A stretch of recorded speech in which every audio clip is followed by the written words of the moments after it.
Vijapur road येथील द्वारकाधीश मंदिरात रक्षाबंधनाच्या निमित्ताने रक्षा हिंदोळ उत्सव साजरा करण्यात आला। मंदिरातील हिऱ्यांनी, फुलांनी आणि राखींनी सजवलेले 3 भव्य हिंडोले उभारण्यात आले।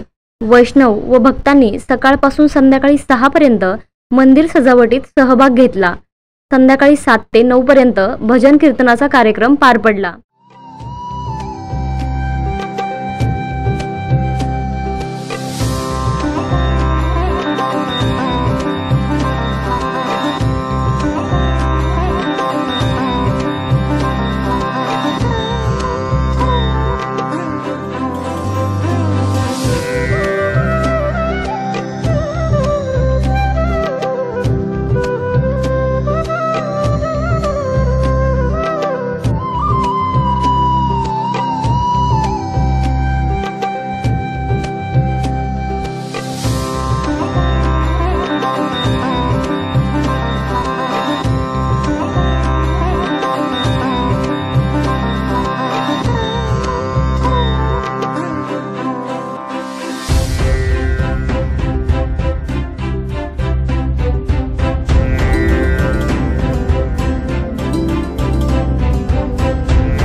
द्वारकाधीश मंदिर सोलापुर, मैं किशन भाई मुखिया जी।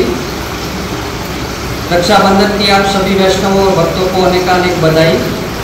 आज श्री ठाकुर जी को 5 बजे उत्थापन के दर्शन में रक्षा धराई गई और 3 झूले सजाए गए हैं जो बाल मंडली बोलते हैं। बाल मंडली में 3 झूलों में एक डायमंड का झूला सजाया गया है, एक फूलों का झूला सजाया गया है और एक रक्षा का झूला सजाया गया है। ये झूले की सजावट सुबह से तैयारी हो रही थी, जो शाम तक 6 बजे तक सभी भक्तों और वैष्णवों ने सजाया गया और 7 बजे से 9 बजे तक सभी भक्तों और वैष्णवों के लिए दर्शन खोल दिए। मारुतीची स्विफ्ट अधिक सुरक्षित, 6 एअरबॅग आणि 6 रंगात। मारुतीच्या नवीन स्विफ्टचा मायलेज 25.2 किलोमीटर प्रति लिटर इतका असून त्याची किंमत फक्त 6,49,000 सुरू होते। यासोबत LED rear lamps, USB charger सह rear AC vent, wireless mobile charging, नवीन इंजिन असे अत्याधुनिक फीचर्स देखील आहेत। फ्री टेस्ट ड्राईव्ह साठी आजच भेट द्या चव्हाण मोटर्स, होटगी रोड, सोलापूर।